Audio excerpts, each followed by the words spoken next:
So ito yung ating grow out area para sa ating mga F1 na mga meat type.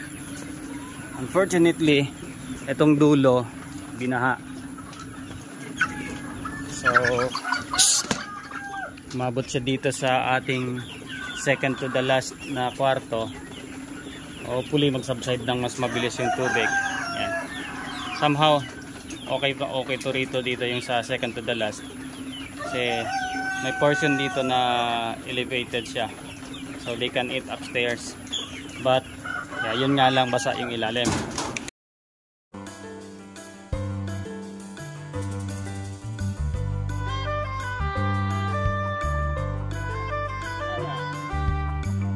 What is up mga kamanok, this is Pong once again of Goodness Manok Farm. Yun, so quick update lang. Sitwasyon ngayon sa aming farm yan. Yung tubig, umulan kanina madaling araw, sobrang lakas. Tapos tumigil naman sa mga 5. But unfortunately umulan ulit around mga 6. So ngayon kakastop lang. More than 2 hours na ulan. Yan.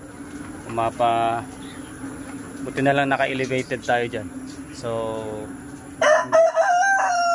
hindi affected yung ating mga parent stocks, but unfortunately yung ating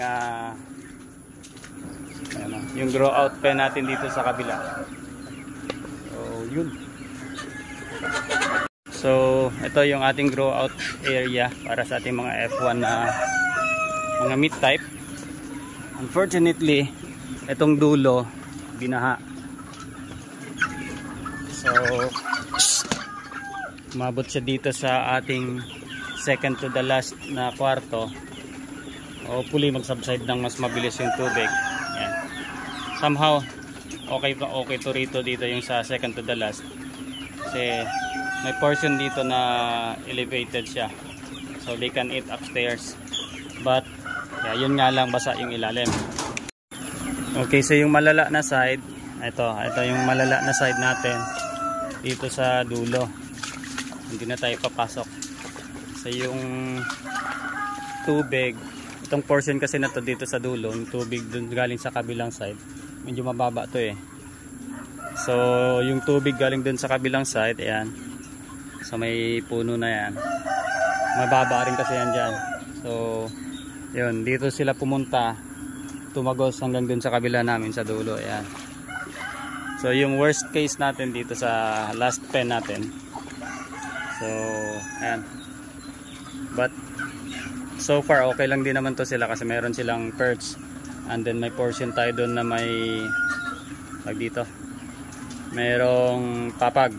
So gagawin ko ng paraan to, dagdagan natin ng dagdagan ko ng konting papag pa para sa mga ganitong cases. Tatampisaw yung ating mga manok. So yan, so ito yung ating quick update dito sa farm after ng mga 2 hours na ulan. Ang lakas kasi kanina, kaya tag dito, as in talagang super parang ang buhos niya ay good for good for the whole day na ulan na ba. Sobrang lakas. So yan, we have a lot of improvements to do dito sa area, especially dito sa labas. So yung portion na to medyo mababa kasi. So yung galing sa kabila na tubig, yan, pumapasok din dito.